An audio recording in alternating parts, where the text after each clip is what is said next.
He noticed it first in the way she smiled, like she was relieved, not excited. As if the night had already served its purpose before the coffee even arrived. Daniel brushed the thought aside, lifting his cup with a small, hopeful laugh, telling himself he was overthinking again. He always did that. Still, something in his chest tightened, the quiet instinct of a man who had learned the hard way that good moments rarely came without a hidden cost. Daniel hadn't been on a date in almost 4 years, not since the hospital room smelled like antiseptic and endings, not since he'd held his wife's hand and promised her he would be enough for their son. Dating felt like a luxury he couldn't afford, emotionally, financially, or spiritually. His life revolved around school lunches packed at dawn, bedtime stories read with silly voices, and the careful budgeting of time and energy. Love, if it ever returned, would have to arrive gently. It would have to understand the weight he carried. So when Emily walked into the cafe that evening, soft blue coat, hair pulled back, eyes warm but guarded, he felt something unfamiliar bloom in his chest. Not desire. Hope. They met online, of course. A cautious profile. One photo with his son cropped out except for a tiny hand holding his finger. Honest, but not desperate. Emily had written that she worked in community outreach and loved quiet walks, old movies, and meaningful conversations. That line alone had convinced him to send a message. Now here they were, the cafe buzzed softly around them, low music and clinking cups filling the spaces between sentences. Conversation came easily. They laughed about bad first jobs, shared stories of favorite childhood foods, traded gentle sarcasm like old friends. Emily listened, really listened. When he talked about being a father, she didn't interrupt. She didn't offer hollow praise. She asked questions that showed care, not curiosity. Daniel felt himself relax. For the first time in years, he imagined something more than survival. He imagined mornings that weren't lonely, someone who might sit at the kitchen table while his son did homework, someone who wouldn't see his life as baggage. This is nice, Emily said softly, stirring her coffee though she hadn't added sugar. You're easy to talk to. Daniel smiled, feeling warmth spread through his chest. I was thinking the same. They walked after, the city lights flickering on as evening settled in. It wasn't romantic in a dramatic way, no grand gestures, no sudden kisses, but it felt real. Comfortable. The kind of night you replay later while brushing your teeth, wondering if you should text first or wait. When they reached her car, Emily hesitated.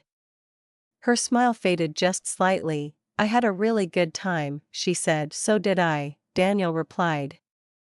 Maybe we could, she nodded quickly. Yes. I'd like that. They hugged, brief but sincere, and she drove away. Daniel stood there longer than necessary, hands in his pockets, heart lighter than it had been in years. On the drive home, he imagined telling his son, not the details, just that he'd met someone kind. He imagined allowing himself to hope again. That night, he slept better than he had in a long time. The next morning began like every other. Daniel woke before dawn, made pancakes shaped like dinosaurs, and coaxed his son, Noah, into his jacket for school.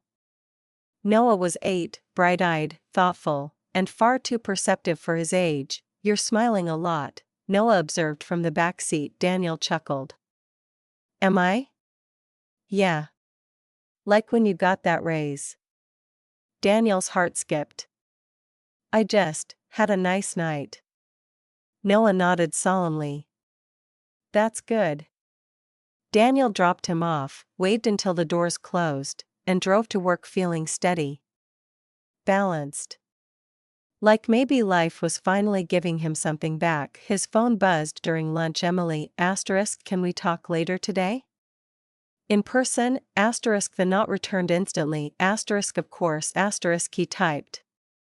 Is everything okay? There was a pause before the reply, I hope so, they met at the same cafe that evening, but the atmosphere felt different. Emily's hands were folded tightly on the table, her eyes restless. "She didn't order coffee, Daniel," she began, voice low. "I owe you honesty." His heart sank, but he nodded. "Okay." She inhaled slowly. "I didn't come on that date for the reason you think." The words landed like cold water. "What do you mean?" he asked gently. She looked down, then back up, eyes shining. "I work in family services. Child welfare support." Daniel's chest tightened. And? "And your profile, your son, it caught my attention." The room seemed to tilt. "You checked me out?" he asked, disbelief creeping into his voice. "Yes." "No. I mean, initially, yes. It was part of my job." There was an anonymous report. Very vague. About a single father struggling. Neglect, maybe. I needed to see for myself. The words blurred together. Neglect. Report. Job. Daniel stood up abruptly, chair scraping the floor. "You used me." Emily's eyes filled with tears. "I didn't expect to like you. I didn't expect it to feel real." He laughed once, sharp and humorless. "You don't get credit for that." People glanced over. Daniel lowered his voice, shaking. "You had no right." "You're right," she whispered. "I'm so sorry." Silence stretched between them, heavy and painful. "What happens now?" Daniel asked. Emily swallowed. "Nothing. I saw what I needed to see." "You're a good father." "More than good." "The case is closed." The word case cut deeper than anything else. Daniel grabbed his coat. "I trusted you." "I know." He didn't look back as he left. That night, Daniel sat alone at the kitchen table long after Noah had gone to bed. The house felt smaller, the walls pressing in. Anger surged, then fear. Had someone really thought he wasn't enough? Had he been under a microscope all this time? He replayed every moment, every laugh, every look, wondering what had been real. Sleep didn't come. Days passed. Emily didn't reach out again. Daniel didn't expect her to. He focused on routine, on Noah, on keeping everything steady. But something inside him had cracked. The hope he'd allowed himself felt foolish now. Dangerous point. One evening, Noah sat beside him on the couch, drawing quietly. "Dad?" he asked. "Yeah, buddy?" "You're not smiling anymore." Daniel swallowed hard.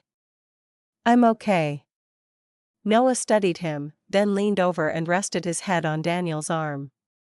"You don't have to be strong all the time."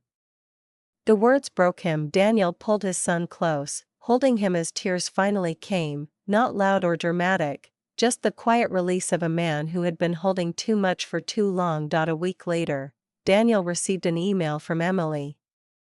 He almost deleted it unread. Almost. She didn't make excuses. She didn't ask for forgiveness. She explained the system, the flaws, the pressure, the fear of missing real danger. She admitted she'd crossed a line.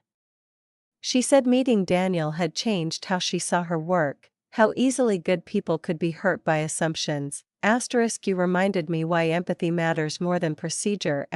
She wrote. I don't expect you to respond. I just needed you to know that you mattered, not as a case, but as a person.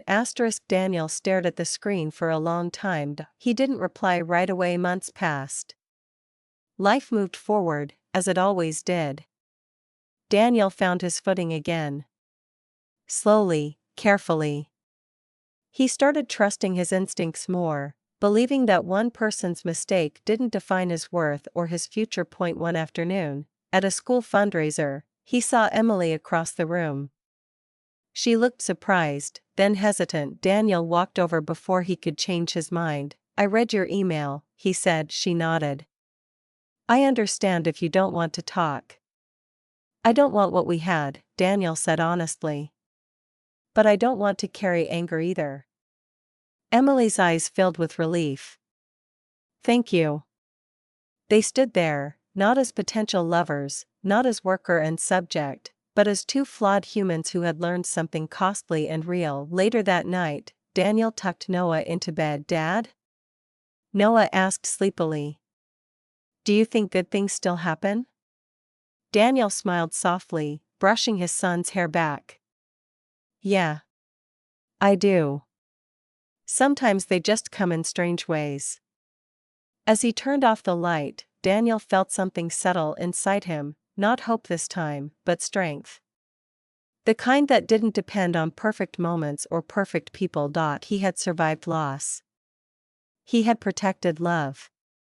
He had learned that his worth wasn't decided by suspicion or systems, but by the quiet, everyday choices he made as a father, and that, he realized, was more than enough.